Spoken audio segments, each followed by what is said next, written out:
जैसे कि आप जानते हैं 24 फरवरी 2026 से ही होलाष्टक की शुरुआत हो चुकी है।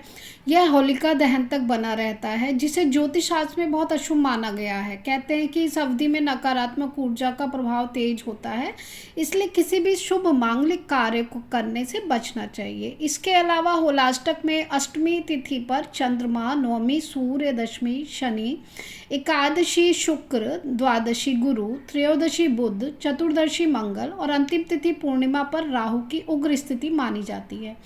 इस कारण होलाष्टक के समय को उचित नहीं माना जाता है। वहीं इसका प्रभाव 12 राशियों पर विशेष रूप से पड़ता है। इस दौरान कुछ राशियों को सकारात्मक तो कुछ जातकों की समस्याएं भी बढ़ सकती हैं। इस वर्ष होलाष्टक इन 3 राशि वालों के लिए सावधानी बरतने वाला माना जा रहा है। तो आइए बारी बारी से जानते हैं इन तीनों राशि के बारे में।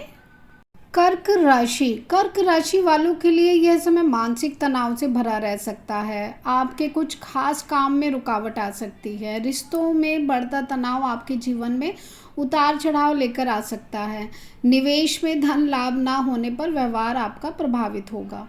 कार्य क्षेत्र में दबाव बढ़ेगा और मन में भ्रम की स्थिति बनी रहेगी। तुला राशि के जातकों को नए लोगों पर जल्दी भरोसा करने से बचना चाहिए। लेन देन में सतर्क रहना है। अनावश्यक खर्चों पर नियंत्रण रखना है। रिश्तों में भी संतुलन बनाए रखने की ज़रूरत है। पारिवारिक जीवन में भी गलतफहमी आदि का सामना करना पड़ सकता है। कला के क्षेत्र में कई तरह की समस्याएं देखने को मिल सकती है। सरकारी क्षेत्र के काम में परेशान रह सकते हैं।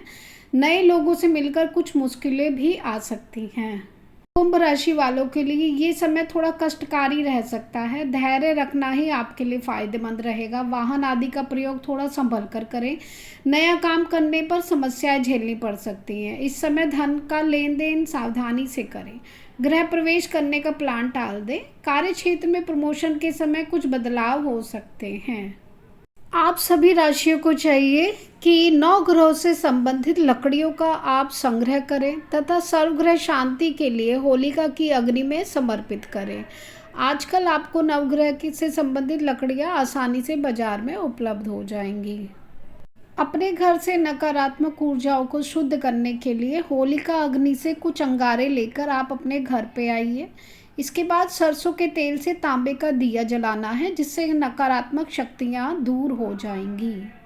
इसके साथ ही होलिका दहन के समय लौंग को अग्नि में समर्पित करना है, जिससे नेगेटिविटी आपके बॉडी से, घर आसपास से दूर हो जाएगी।